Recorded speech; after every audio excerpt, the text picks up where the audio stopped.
Matt Spencer, and welcome to PowerBoat Television. You know, whether you have an ATV, a snowmobile, or a Sea-Doo, part of the fun is getting together with your friends and going for an awesome ride. But it also doesn't hurt if that ride happens to be for an amazing cause. And this week on the show, that's exactly what's going to happen. We're down in Amherstberg for the watercraft Ride for Dad.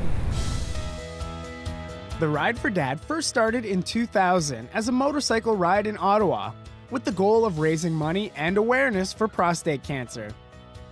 Well, it became an instant success, raising over $20,000 in its first year, and soon rides were popping up all over the country. The ride spread next to ATVs, and in 2011, the first watercraft Ride for Dad took place.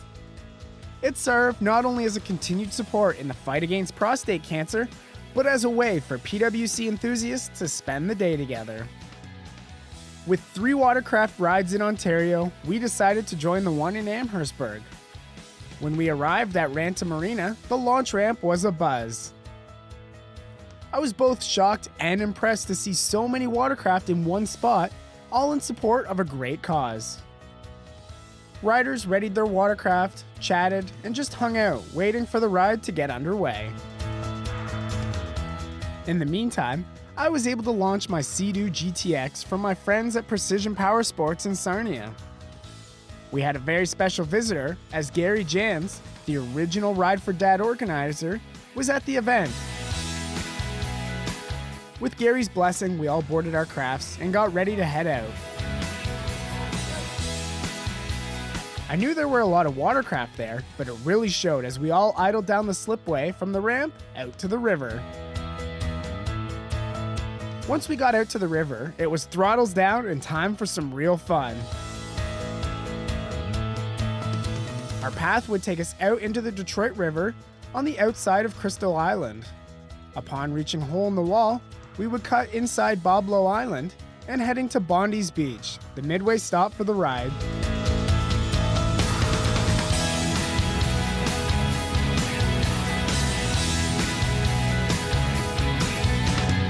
Along the way, we faced some heavy south winds that built up a good chop in the river. Some decided to power through, while others tucked close to shore.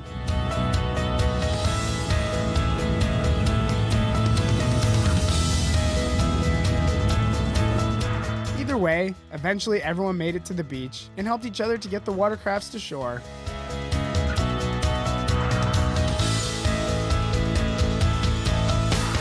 Once there, it was a really cool sight to see them all lined up.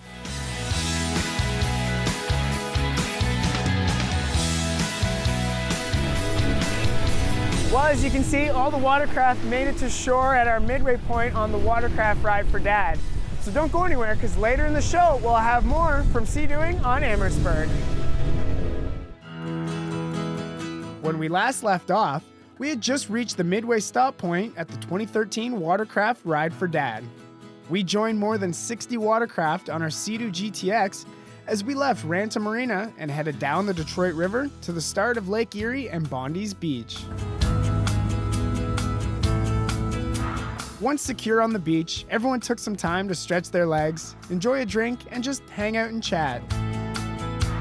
A big hit at the stop point was the inflatable obstacle course set up. This was a fun way to break the ice and get people moving around. Naturally, I had to get involved, so Steven and I raced through the course.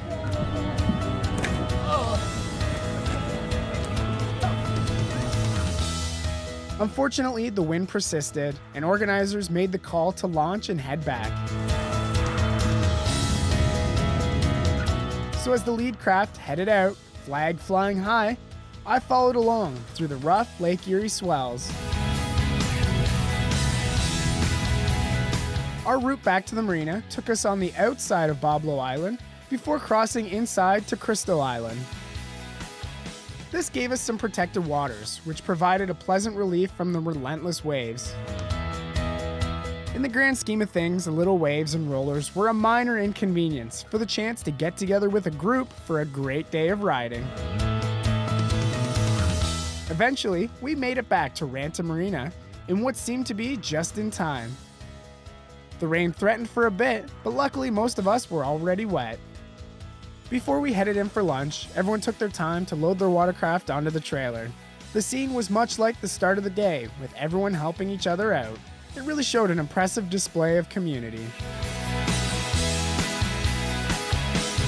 Inside the tent, with everyone in a dry change of clothes, it was time for lunch. Riders had received playing cards along the way, so it was also time to figure out who had the best poker hand. I took this time to catch up with event coordinator Stephen Kidd to get his thoughts on how this all started.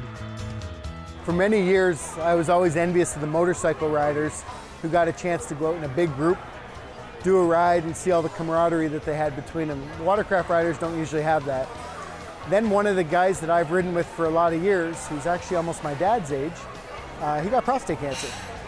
And he said to me, "Steve, I don't think I'm ever going to ride again after this summer. I got to have surgery, I got to have everything else." Because of an early diagnosis and because of really good treatment, within 12 months he was back on the water riding with us. So we started trying to look for a way to tie these things together, get involved in a charity and do the sport that we love at the same time. After we did the first one, I got a call from Steve here in Windsor saying, "I've been following the Ride for Dad, and I see you've expanded into snowmobiles. How about a watercraft ride?"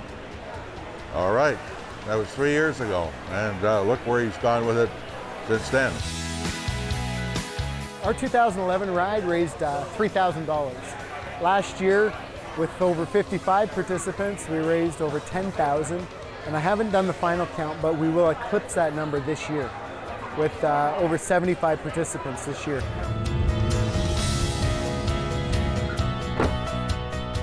Well, the seat is on the trailer, ready to head home, but what an awesome day we've had here at the Watercraft Ride for Dad. First, I want to thank our friends at Precision Power Sports for hooking us up with the GTX 215. This was a great machine for the ride. It was comfy, had lots of power, and handled the rough conditions we were dealing with today without a problem. But the event itself, what can I say? How cool is it to have this many watercraft riders come together, spending the day and spending a common interest together? And of course, it doesn't hurt that it's all for an amazing cause.